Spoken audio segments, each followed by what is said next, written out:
Hi, everyone. Welcome. We'll get started in a few moments.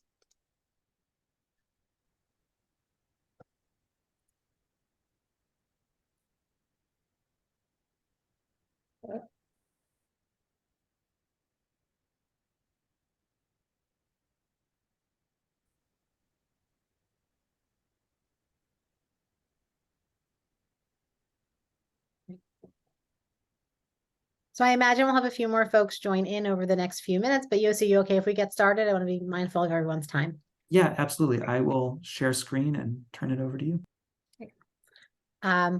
So hi, everyone. My name is Rebecca Forman. I am the head of development and donor relations for the Lenfest Institute for Journalism. We're so happy to have you here today for our Lenfest News Philanthropy Network session on the state of philanthropic giving for journalism. So today we'll hear from Jenny Benz, Tom Rosenstiel, and Jennifer Preston about a recent research study that Media Impact Funders and the Lenfest Institute, in partnership with NORC at the University of Chicago, conducted earlier this year. This is the first comprehensive survey of journalism funders in the field since 2015. So 8 years later, a lot of really important information, learnings. Awesome to see sort of how the field has continued to evolve and change. So we're excited to share more information with you all. We hope that this session will be both incredibly informative and also interactive. I'm going to introduce our speakers in a moment, but before I do, I just want to encourage you throughout the presentation to really engage with us in chat. We'll pause at the end of each section for questions. So please do not be shy. We really hope to have a dialogue. So this is much more than a presentation. We want to hear your thoughts and feedback, questions, and concerns. So to introduce our wonderful panel, the authors of this fantastic research report, Jenny Benz is the Vice President of Public Affairs and Media Research at NORC at the University of Chicago, and the Deputy Director of the Associated Press-NORC Center for Public Affairs Research. Jenny has managed and conducted survey research on a variety of topics throughout her career, including the public's priorities and attitudes toward government, trust in news and attitudes towards journalism, and race and ethnicity. So we're really happy to have her here. She'll be kicking off the presentation in a moment. Tom Rosenstiel is the Eleanor Merrill Scholar on the Future of Journalism at the University of Maryland. Tom is the former executive director of the American Press Institute, which he led beginning in 2012 through 2021. And he is a very recognized thought leader about journalism, media, technology, and the intersection of media and politics. So we're really grateful to have his voice in this conversation. And then last, but certainly not least, Jennifer Preston is a consultant for Media Impact Funders and a coach in the Journalism Funding Lab at the local Media Association. But many of you likely also know her in her former role as the Vice President for Journalism at the Knight Foundation, where she worked up until 2021 and really led a significant expansion of philanthropic giving in support of journalism. And prior to her role at Knight, she was a long time reporter and editor at the New York Times, and early in her career was at the Philadelphia Inquirer or Daily News when they were very much separate. So a hometown Philadelphian. So we're happy to have you, Jennifer, as well on the call. And I'm gonna kick it over to Jenny. And again, please chat with us. Post your questions. We'll sort of interject throughout the presentation so we make sure things get answered in a timely fashion. Great. Thanks, Rebecca, for the intro. Tom, Jennifer, and I are delighted to share the findings with everyone today. So I'm going to kick us off with a brief overview of the study, and then Tom will take a deeper dive into some of the findings on ethics and transparency, and Jennifer is going to round things out with some of our implications and her recommendations based on the data. Okay, so the study builds on the last comprehensive survey of the field, which was conducted in 2015, as Rebecca mentioned, for the American Press Institute when Tom was the executive director there. And it was really groundbreaking work that charted how philanthropy was fueling the rise of nonprofit journalism. So our big motivating question here for this study was understanding how the funding landscape has changed since then. And we tried to root this study in the 2015 work, revisiting many of the same questions so that we could track some trends, while also exploring some of the newer issues in the field and assessing whether progress was being made to navigate some of the potential ethical issues that can arise in these funding relationships. So the study is comprised of 3 parallel surveys that we conducted in the spring and summer of 2023. Survey 1 is a study of funders. We had about 156 funders respond, and the results that we're talking about today are based on the 129 funders who made journalism grants during the last 5 years. And the funders include a mix of organizations, private, community, and family foundations, and then some of the newer types of funding vehicles like the American Journalism Project and the Pivot Fund. The second survey has nearly 300 not-for-profit newsrooms, many of whom are members of the Institute for Nonprofit News, and about 18% of them represent NPR and PBS member stations. And then the third and final survey includes just shy of 140 for-profit news organizations who have received philanthropic funding for their journalism over the last 5-year period.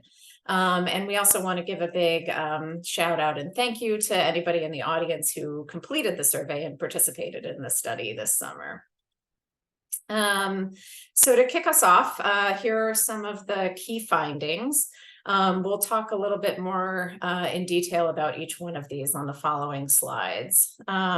So the study showed that philanthropic funding is growing at both nonprofit and for-profit news organizations. And funders report increasing support to news outlets serving communities of color. And then addressing the local news crisis is a top priority, motivating many funding decisions. So let's take a first look at this finding about the growth in the field. 59% of funders increased grant making in the last 5 years, and about half anticipate increasing funding for journalism over the next 5 years. Newsrooms also cited in their surveys increases in their receipt of philanthropic funding as a share of their annual budgets. And a third of funders are new to the journalism grant making space, including 5% of funders who made their very first journalism grant award within the last 12 months. 38% of funders provided philanthropic support for a for-profit news organization in the last 5 years. And we also learned in this study that most funders said that they prefer to fund nonprofit news organizations, but about a third of them say that the tax status doesn't matter. They prefer a mix of organizations that they fund, and even 2% say that they prefer to fund for-profit news. So in this chart, we wanted to look at a key metric of growth in the field, which is of course the dollars. And compared to 2018, we see that funders are now allocating more for journalism. And if you look at the bottom set of bars in this chart, you'll see that 40% of funders reported their total grant making for journalism exceeded $1 million in 2022. And that's significantly more than the 25% who were devoting that level of resources back in 2018. But as we see on this slide, grant making for journalism remains a relatively small part of the portfolio for most funders. So as you can see in the bar on the far right, only 12% of funders report that funding for news represents more than half of their overall grant-making portfolio. Meanwhile, on the other side of the chart, you see that 70% said that journalism grants represent less than 10% of their overall funding portfolio.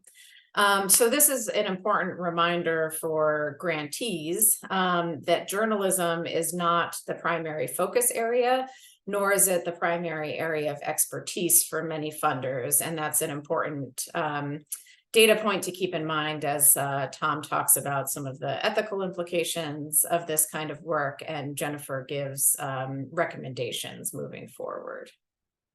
All right, so on to finding number 2, that funders are increasing their focus on support of news organizations who primarily serve marginalized communities of color. We saw in the survey of funders that 57% say that they make grants to news organizations serving communities of color. And of those funders, about 3/4 said that they've increased grant making to those types of newsrooms over the past 5-year period. And because the research involved these parallel surveys of news outlets, we also asked newsrooms who primarily serve communities of color whether they've seen increases in philanthropic funding, and about half of them said that they have seen increases for their work. And we also wanted to understand from funders different ways that they consider racial diversity, equity, and inclusion in their grant making. And we saw in the data that nearly 70% say that ensuring racial equity in the production of journalism is a top goal for their foundation. And 78% told us that they consider the diversity of a grantee's newsroom, its board, and its leadership as part of the decision calculus when they make grant awards. And frankly, nearly all funders said that they factor the demographic makeup of the community that the grantee is serving when they're making their funding decisions. And on to our third finding, which is that addressing the local news crisis is a top priority motivating funding decisions. We saw that nearly 70% of funders cited the crisis as an important factor when they make funding decisions. And about 7 in 10 journalism funders have made grants expressly with the purpose of increasing local news production. And then about half of community foundations who support journalism say that the quality of local reporting in their area has deteriorated over the last 5 years. And this chart shows the types of work that funders are supporting. And you see in the second bar here that local news sits in that top tier, along with funding for coverage of specific topics or policy problems. Though certainly, as you can see in the chart, other types of reporting, capacity building, and sustainability work are being supported by a significant proportion of funders as well. And then on this chart, you can see here that issue that the concern about local news is most acute among the types of funders who tend to be closest to the communities they serve. So we asked funders to describe the local news environments in the places that they serve, and community foundations, which are in this kind of pale pink color on the slide, were more likely than other types of funders to say that local news is suffering. And with that, I will turn it over to Rebecca for any questions and discussions before Tom talks about some of the ethics. Great, thanks so much, Jenny. I want to just take a moment to pause. If anybody has any particular questions about what Jenny just talked about, we'll have some time at the end as well, but please note it in the chat, raise your hand on Zoom, and we'll be sure to call on you. I just wanted to pause for a moment before we hand it over. Rebecca, would you go back to the previous slide for 1 second, or Joseph, or yeah. So one thing that I find striking about this, Jenny, is the percentage of funders who said that they are in a news desert is small, really small. So a lot of this work is happening in places where there already is a fair amount of media. I think that's a really important point. I mean, we've heard that throughout funding conversations over the past few years, that the communities that are often in most need of more quality local news that have been most decimated by changes to ownership structures over the past few years are often communities that don't necessarily have the same sort of philanthropic resources. And so as we think about place-based funding, we know there's a lot of wonderful areas getting lots of support, but it leaves lots of parts of the country uncovered by strong philanthropy. Absolutely. Tom, I guess we, sorry, we have a question from Amy about how in this survey are you guys defining local news? So we didn't provide a sort of specific description to the respondents, but just used the term local news environment in your community, like you see in the question wording there, and left it to the respondents for their interpretation. Thanks. All right, Tom, take us away. Okay. So just to go back to the question that was just asked, in other work that we've done and that I've done with Jenny over the years, it's pretty easy to know what's national news, right? If you cover, science nationally. So where it gets a little murkier is, what do you mean by local? Local could be state, it could be region, it could be part of a state, a large state, or it could be, at the neighborhood level. So there's a lot of room within local, but the distinction between national and what's not national is usually pretty cut and dry. When I was first approached by Knight and Gates in 2014 to do the initial research about the growth of philanthropic funding of news, the executive from Gates in particular said to me, tell me at what point, or what we'd like to know is at what point we have crossed an ethical line. And he said, okay, Gates wants to do funding on health. Now Gates wants to do funding on just malaria. Now Gates wants to do funding on just malaria in Africa. Now we want to do funding of news coverage of malaria in a particular part of Africa or a particular country in Africa, where now you're at the point where the policies of a particular government relative to what Gates is trying to do with malaria, you're getting very specific. So one of the key questions from the beginning was about the specificity of funding and the intent of funding. So we have a battery of questions in the survey that continue to explore that arena, and that's what I'm going to talk about now.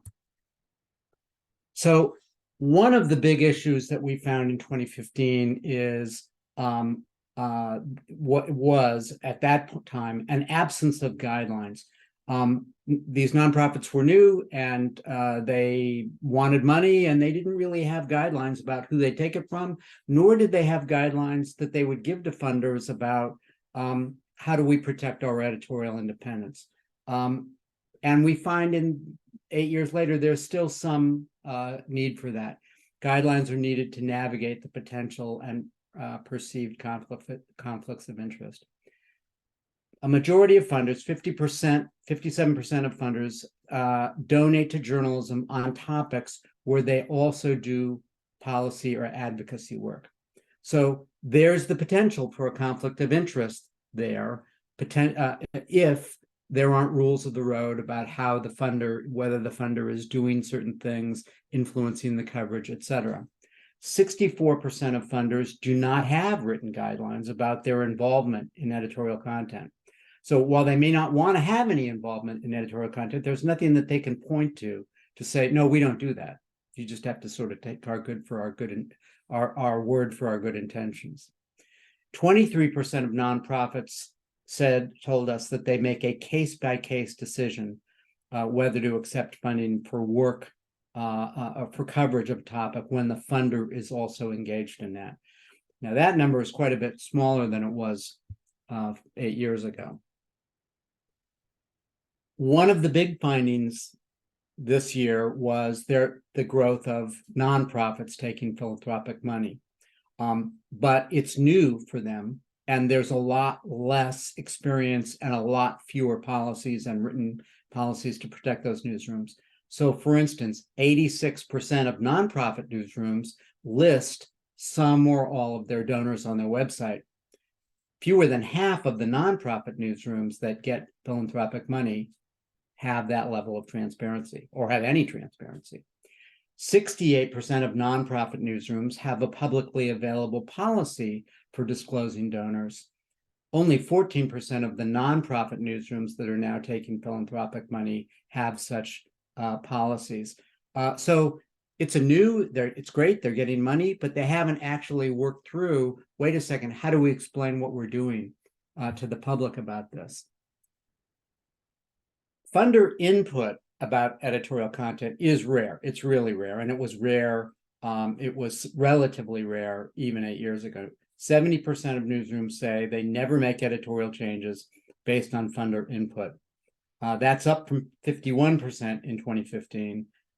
Some people will argue, yeah, you know what the funder is interested in, and it doesn't have to be direct input. Everybody's a grown-up in the room. Still, that number has improved quite a bit. 66% of funders say they never talk to grantees about specific stories or coverage plans. That means that 44% are. And that number, I think, honestly, is surprising. It's high because, as I said, funders come to you and say, we're interested in X, Y, and Z. They don't necessarily need to get involved in coverage plans and specific stories. Now, the most sensitive kind of funding would be if a funder comes in and says, we'd like to see a 5-part series on X, a particular investigation, a particular series of stories. 42% of funders say that they have made such offers. We'd like to see, and 47% have not. So it's pretty evenly split for what is really the most controversial kind of funding. Among nonprofits, 36% said they had received such offers. The majority had not. And for for-profit, it was even lower. Now, did they take the money? Here's what we found there. 69% of nonprofits who were offered funding to do very specific stories, to do a particular expose or series, said they took the money. That was down from 80% 8 years ago. 83% of nonprofit outlets said they accepted it because they were going to do it anyway. 79% of the for-profit outlets accepted the funding, and that was up actually from 2015. So as more for-profit money has drifted in, or as more philanthropic money has drifted into the for-profit space, there's actually sort of more evidence that there's potential controversy there than there used to be. I will leave it at there, but if people, I think we're going to stop for questions, right, Rebecca? Yeah, we have a few questions in the chat. One from Mark Siegel about how were LGBTQ media categorized during this survey as marginalized, multicultural, community. Jenny, I think that's something you know. Yeah, so in terms of funding for the outlets, we most of the data that we were presenting here today asked about funding news outlets who serve communities of color. We did ask a question about whether funders, grantees served different marginalized communities, and that included rural, LGBTQ, immigrant communities, a variety of different types of areas. Wonderful. Thanks so much, Jenny. We also have a question from Vicky about whether, I think this is sort of relates, Tom, to what you just talked about related to when a funder might come to you with a very specific request and what do newsrooms then do about it. Did for-profits accept it as branded content? Do you have a sense from this whether people maybe accepted some of these gifts as branded content instead of editorial content? If a funder or a partner came to them with a pretty specific request? Well, I don't know the specific answer to this in terms, it's always a little bit impossible to know what a survey respondent has in their head. But I would think it's pretty logical to think that if you are asking about news coverage, that this is news coverage, and that if it were sponsored content, it would be viewed as sponsored content is sort of a term of art for a kind of new form of digital advertising. If it were sponsored content, they wouldn't have called it news coverage. So I think it's fair to assume that this was subsidy for news coverage. Usually, although I don't know if we have data on this, Jenny, they will publications will announce the way that you see on NPR. This story was produced with, in part with funds from the such and such funder. Thank you. And then we have, lots of questions coming in. A question on conflict of interest. Did the conflict of interest question cover the whole sector areas, like coverage of the environment or health desired by funders, or more specific than that? Did the survey allow people to sort of drill down on essentially the specificity of the request? My recollection, Jenny, is that the questions just asks you, are you funding in areas that you also do advocacy work? So it could be pretty broad, but do you have something better than that? Yeah, and the language to the grantees themselves was around receipt of or offers of funding for covering specific issues and problems, but it didn't define it much more than that. Yeah, I think that's really interesting, and perhaps, something that, this is sort of where I think we've had some News Philanthropy Network programming in the past to sort of talk about sort of tackling some of these challenges when they come down the pike. So for example, we had over a year ago now, we did someone reach out to us about, first it was, I'd be interested in funding like some health issues. And then it was all like really women's health issues. And that was okay. But then it was right after the overturning of Roe v. Wade. It was, well, like very specifically the overturning of Roe v. Wade. And that was way too specific, like health. And so I think to the question, yes, you could answer this if somebody comes to you with, I'm interested in funding your health work or your political coverage. That's one thing. Is different than I'm interested in this very particular topic area. And I think that's the nuance that organizations, that's why a gift acceptance policy, which Jennifer will talk about in a few minutes, is so important, having sort of those rules of the road. Just before we move along, a question from Jesse about whether this survey included funds specifically allocated to covering COVID. The timeline that it did, correct? It could have been, yes. So either a funder's, from the funder perspective or from the grantee perspective, it's possible that the philanthropic dollars were based on coverage of COVID. Sorry, Tom. Yeah, and let me just point out one other thing that would relate to the level of disclosure and transparency and how that shifted in 8 years. When we did the first study 8 years ago, very few publications had written policies about who they would take money from, protecting editorial independence, or really much of anything. The sector was still new enough. After we did the study, the Institute for Nonprofit News, INN, adopted some very general guidelines that we at API helped develop in collaboration with funders and nonprofit news organizations, and asked that if you want to be a member of INN, that you adopt these kind of lodestar, North Star guidelines. They're not super specific, but they do establish some core principles about accepting funding. That really changed how much that changed the landscape for nonprofits. And one of the takeaways, I think, from what we saw this year is there's no analog to that in the emerging for-profit space. There's no sample set of guidelines. There's no organization that's advocating for them. These folks are kind of operating ad hoc. So, building upon that, we have a question like how important do you guys think it is that there's these standards around nonprofit news, and it's, a requirement of being part of INN, but for-profit news, it doesn't have that same sort of entity that's really encouraging that. How important is it, do you think, for folks to advocate in their own organizations to list their donors on their site? Well, I think there's I think we just maybe lost Tom.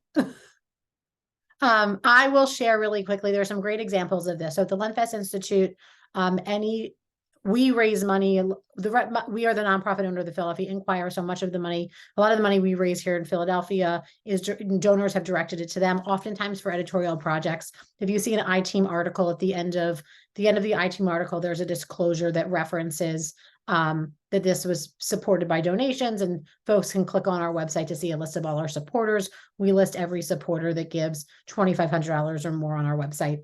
The Seattle Times. So at the Seattle Times, they have a phenomenal site dedicated to philanthropy and have their donors listed. Obviously, I think Leo, to your question, that you want to always ensure that it is not perceived as though you're taking dark money or that donors have undue influence.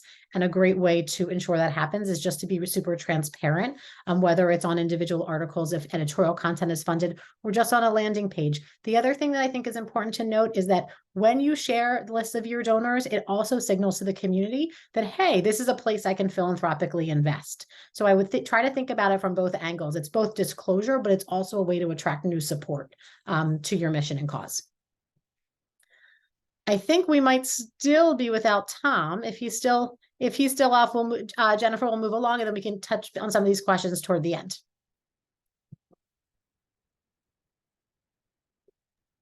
Great. Good afternoon, everyone. And I want to begin with a special thanks to the Lenfest Institute, which is the largest funder of this research and provided support throughout to help get it published and get it out the door. And one of the major goals of this work was to translate some of these data-generated insights to practical tips. So this is the start of what I hope will be a conversation with many of you to help figure out what is the best way to,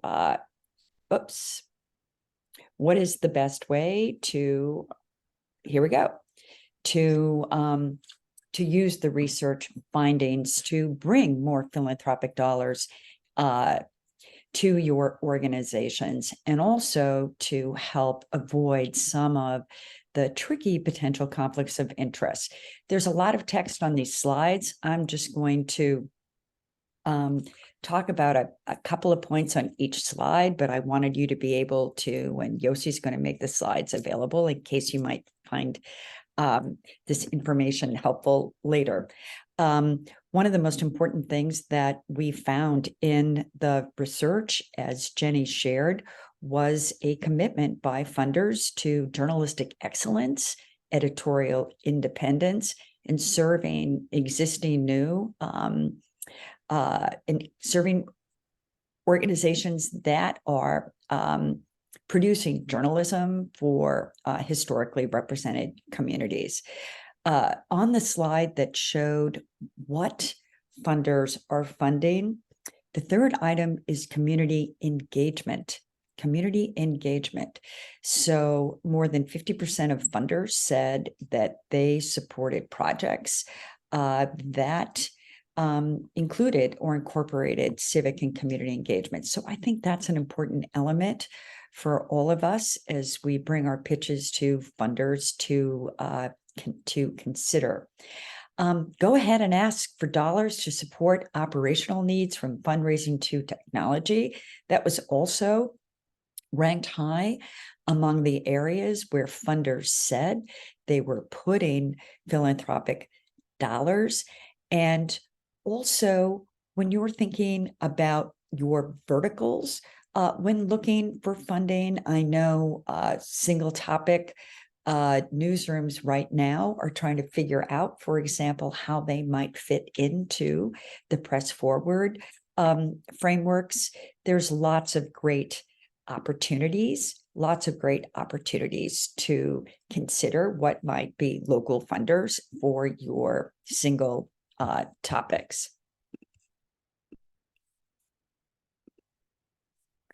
So, what were some of, in the funders' words, what did they say about why they were funding journalism? By supporting journalism, we are building a better community, and that is the mission of our community foundation. In item number 2, I didn't put what the very specific issue was, but this reason for funding is a reason to, as Rebecca described earlier, to pause a little. If a funder comes to you and says, we specifically want you to shine a light on issues of a specific area and rights, because it is a critical component of the mission. Other reasons funders cited and said in their words to increase, like, the number of stories that change hearts, minds, and policies. The word policies gave me pause there. And again, that's why written guidelines are critical for both funders and newsrooms as philanthropy increasingly becomes an important way to support journalism in the future. And here's another reason that a funder cited was journalism can drive systems change by illuminating the power dynamics and community-driven solutions. And we expect our journalism grantees to engage, reflect, and better serve those communities. So if you ask journalists what they do every day, they might come up with a similar answer. But again, understanding the motive of the funder and how that aligns with your work is very important.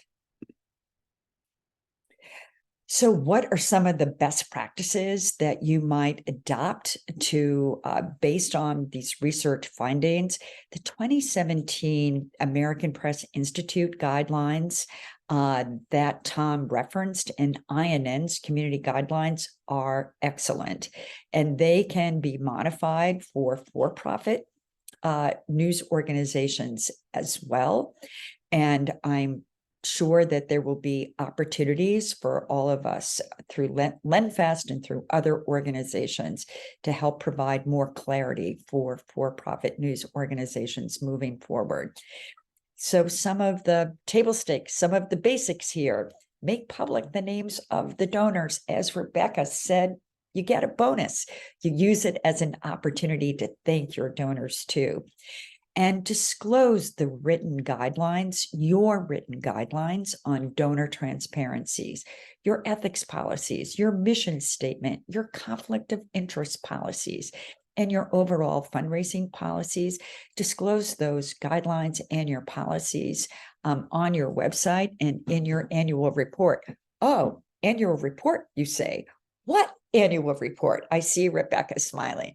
An annual report, again, is a great way to bring transparency to your philanthropic, through the role of philanthropy in your organization. And it's also a great way to, again, thank your donors, and a wonderful asset and a wonderful tool to help bring more dollars in the door. An important finding, and this was a finding that Tom first identified in the 2015 survey, and we asked about it again in this survey, and that is the role of donor-advised funds and the role of donor transparency.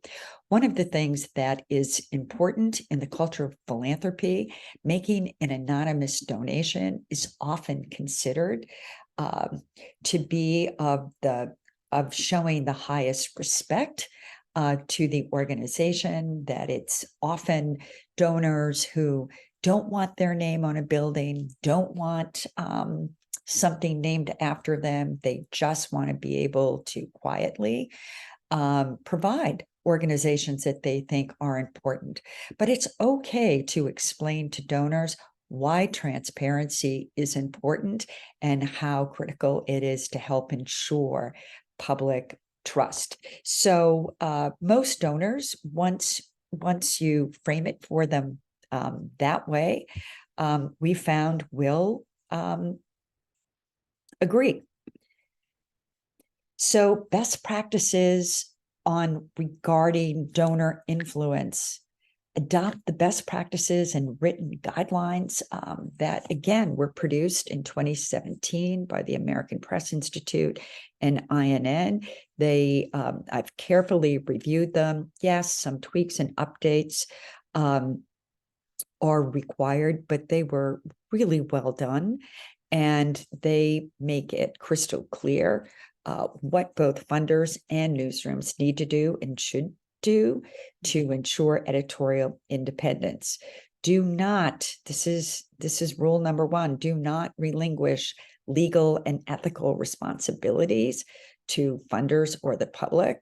As a news organization, that is your responsibility. Never, ever, ever allow pre-publication editorial review by a funder of your journalism, and never accept directed conclusions. That's different from money from funders. Do not promise legislative or other policy outcomes in advance. This is different than, of course, projecting the potential impact that your journalistic work will clearly do to raise awareness about an issue, community, and audience engagement. And we all know the Philadelphia Inquirer's storied history for investigative reporting has produced outsized impact for the last 30 years, prompting legislative change, Pennsylvania Supreme Court judges getting dumped here and there. So those outcomes will certainly come from great investigative reporting, but don't promise them ahead of time. And if staffing levels allow, donors should have a regular point of contact who is not a member of the newsroom team, and consider creating an internal ethical review process to determine whether to accept funds for a specific beat that the funder might have a policy or other advocacy related goals. The AP is just about to publish. I don't think that they've published them yet. What I think is a really first class ethical review process that I would urge folks to consider looking at. And now we can go to, here we go. One of the things that we learned in the survey is what you think funders can do to make things better. And this is where we have a conversation to help make that happen. So what did we hear from you, from both nonprofit news organizations and for-profit news organizations? One of the suggestions was for funders to create a portal where news organizations could post projects and requests that a wide group of funders could review. Much to be learned. As the mother of twins, I can tell you I really appreciated the common application during the college application process. What might be the common application for journalism funders? And I know that this is something too that Aaron Pilhofer at Temple University and a member of the Lenfest team and community has discussed and thought about. Keep the application process simple, more unrestricted multi-year operating support. Let's just pause there for just a minute. I'm realizing now that that as philanthropic funding for journalism increases, which raises new concerns about ethical considerations, the best way to address ethical concerns is for funders to provide unrestricted, multi-year operating support. I bet there isn't one person on this call that would disagree with that recommendation to funders. Unrestricted funding is tricky, of course, to for-profit newsrooms, which is why project funding is usually how is often, honestly, the only way for funding for-profit newsrooms to meet the charitable benefit test. Journalism funders, please help other funders increase the role, support, and amount of philanthropy for journalism. And I think that we are seeing through Press Forward an opportunity for funders to do that. And please embrace organizations with messy, overworked, and understaffed newsrooms. Make them feel safe. So thank you, everyone, who participated in the survey and for your great suggestions on how to make philanthropy more effective and more helpful to newsrooms. Thank you so much, Jennifer and Jenny and Tom. We have a bunch of questions in the chat, so I'm hoping that we can get to some of them. A lot of questions. So Yossi, thanks for taking down the slides. A lot of questions actually here about increasing unrestricted support. And I think Jennifer just made a comment about the difference. You have to think about that in two different buckets, right? A for-profit organization, it's really complicated with the IRS to receive unrestricted support. There's something called expenditure responsibility. We could go long into it, but essentially receiving general operating support as a for-profit is kind of an IRS no-no. So something I just think you got to be aware of. It's going to be project-based. But on the nonprofit side, if you guys can talk a little bit about what you maybe saw in the survey, or maybe any changes and trends you're seeing around funders becoming, Jennifer, you talked about funders becoming more open over time to trust-based philanthropy, or more, we need to get them to think more about unrestricted support. What you're seeing and what you're hearing out in the field, both through the survey, but maybe elsewhere. I think one important point that I just want to make, because it reflects the reality that almost everyone on this call is dealing with, it is true. The data shows that philanthropic giving for journalism is on the rise. But what is also on the rise is the number of nonprofit news organizations and the number of for-profit news organizations that are putting forth compelling projects. So even though philanthropic giving is rising, I'm sure many people on this call feel, well, raising money is more challenging than ever before. And that's because the entire sector has been growing. The entire sector has been growing. So there's more competition for dollars, but I would argue there's more pathways too. I would also encourage you to think about if you are looking for operational support or unrestricted support, right? So it's still mission-based. It's about all the amazing work that your organization is doing, but the resources are a little more flexible. Just remember that institutional funders, especially our big foundations, they are governed by boards and lots of, just more bureaucracy than an individual making a decision about their own philanthropy, or a smaller family foundation, potentially led by a board, a board of family members who can pivot and shift with trends and to focus more on operational support much sooner than we'll see these big foundations pivot, just because that is the reality of the size and the legacy and potentially just their board structure. And so I think that is why, if you're looking for more operational support, ensuring you have a broad swath of donors, individual donors, small family foundations, in addition to those larger institutional funders, is essential. I don't think you'll feel that same kind of squeeze if your funding pie is a bit more diversified. We have some questions here about, we have a question here from Vicky about, is there a way to get a comprehensive list of those funding journalism foundations, corporations, individuals giving in the United States? Jennifer, I don't know if you want to talk about the media impact funders, the funding map. Yes. So I will tell you that there is not a comprehensive list of journalism funders. And the reason why I know that is because I put together the sample for the survey. And if I had not spent 30 years in newsrooms, including as a data journalist and an investigative reporter, I don't know how I would have put together the list, because surprise, surprise, it's pretty mysterious who is funding journalism across the US. And I'll tell you why.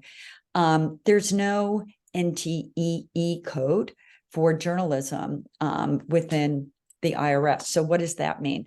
That means that that in Giving USA, which tracks and measures philanthropic giving to different charitable sectors, Giving USA, the IRS can tell you how much money goes to support the ballet, how much money goes to support theater. There's no way currently that that Giving USA or the IRS is able to tell us who is funding journalism and by how much. So one incredibly useful directional tool is the Media Funders Map at Media Impact Funders. So go to their website. It's a tremendous tool. It's directional. But that's what you need to begin your journey. And it was using that map, using the data from that map, that we were able to create the baseline for the sample. How else do you find out? Look, a lot of journalists on this call. So how else do you find out who's funding what in America? Well, go to their websites. Go to the websites of other big funders, and you'll see, they're disclosing their donors. If you're an investigative reporting outlet, go to ProPublica and look at who is funding ProPublica. Check out ProPublica's Nonprofit Explorer tool. Harvard and Yossi, I can follow up with some additional links if that might be helpful. They have been tracking ownership of news organizations. It's not a project of the Schwarzstein Center. It's in a different part of the university, but as part of that tracking, they've also included funding tracking funders. So there are ways to put a list together. And what's most important, of course, is to find out what funders have interests that align with what you want to do. Thanks so much, Jennifer. I'm sorry, we have so many questions in the chat, so I just want to make sure that I'm pulling the new ones out. We have a question about fiscal sponsorships and maybe what you guys saw in the survey around it being a tool for folks to increase support for for-profit entities.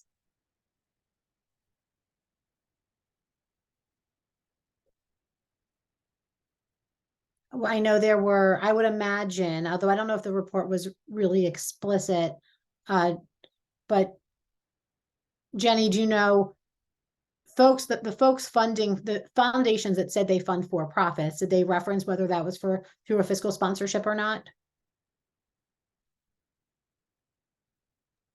Oh, sorry, Rebecca was having a little technical problem. I don't think that we had that level of detail, but Jennifer, you can correct me if I'm misremembering. I don't think we drilled down that far. Yeah, we didn't drill down that far from the funder perspective, but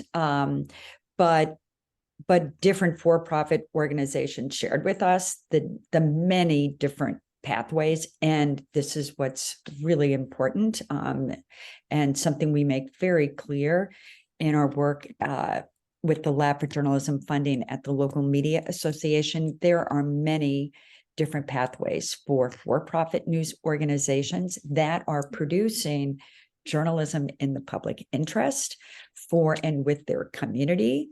There are many different pathways and many different ways to receive philanthropic funding, but it begins not with how do I get philanthropic dollars, but with community listening and with understanding what is the way that your for-profit news organization is going to use philanthropic dollars in service of the community.